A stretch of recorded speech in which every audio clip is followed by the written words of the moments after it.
I have an inherited disease. It's called polycystic kidneys.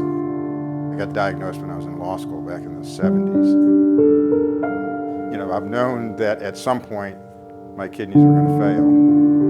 I kind of hoped I'd get a little older than this before it happened. My kidney function had gotten down to less than 20%. I was at the point where we had to do something. I didn't let myself accept the reality that that's how far things had gotten.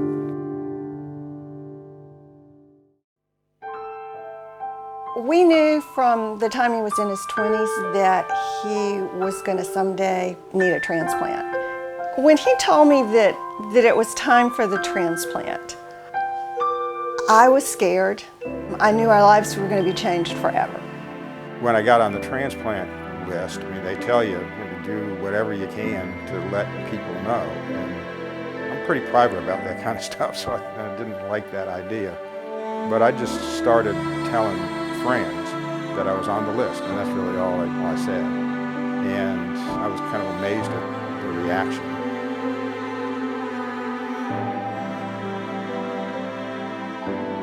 Chris and I, well, he was one of my students when I was an adjunct professor at Wake Forest. I signed up for his class.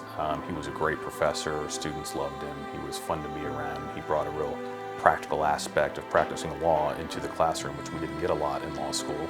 He was a pretty good student. I taught there over 20 years, and he was one of the people that stood out. And when I graduated, we stayed in touch. We talked often, and as I started to build my practice, he was always very interested and very supportive, and he would try to refer me clients that he knew I could help. He and I have been working on a post-conviction work for a guy on death row, and I asked Chris to co-counsel that with me. So we'd been spending a little more time together, and we had a meeting over here about that case and what we were going to do in it. And at the end of that meeting, I said, well, I need to tell you something because it may affect work on this case, that I just got put on the transplant list, and you know, I'm subject to being called at any time, and I may be going on dialysis unless I can get a kidney. And Chris's first reaction was, I'll give you one. So he came home and he said, I had lunch with Dave Pishko today. He said he needs a kidney, and I told him I'd give him my kidney. What do you think about that? And I thought, well, you already told him you're going to give him your kidney, so okay, well, let's give him your kidney. What do we need to do? I have to say I wasn't really surprised. I was a lot more surprised when he was a match, but I was not surprised that he wanted to do it if he could.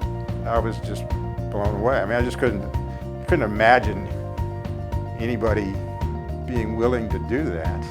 And I remember going home and telling Mary Jane, and she just, you know, she started crying.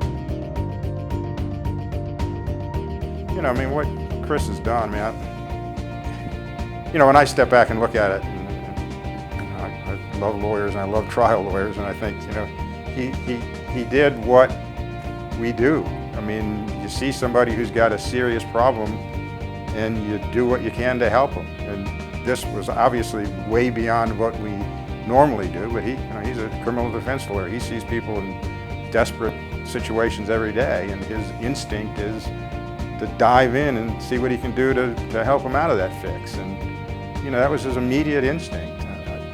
I'll never know how to repay him, but whatever he needs, I'll do. To look at Dave now and see him healthy and happy, it feels like a really special thing, and I'm proud that I did it. It's a privilege to be able to do it and to see how well the Pishkos are doing now. I tell everybody I'm glad I did it, I'm glad it's over, and life goes on.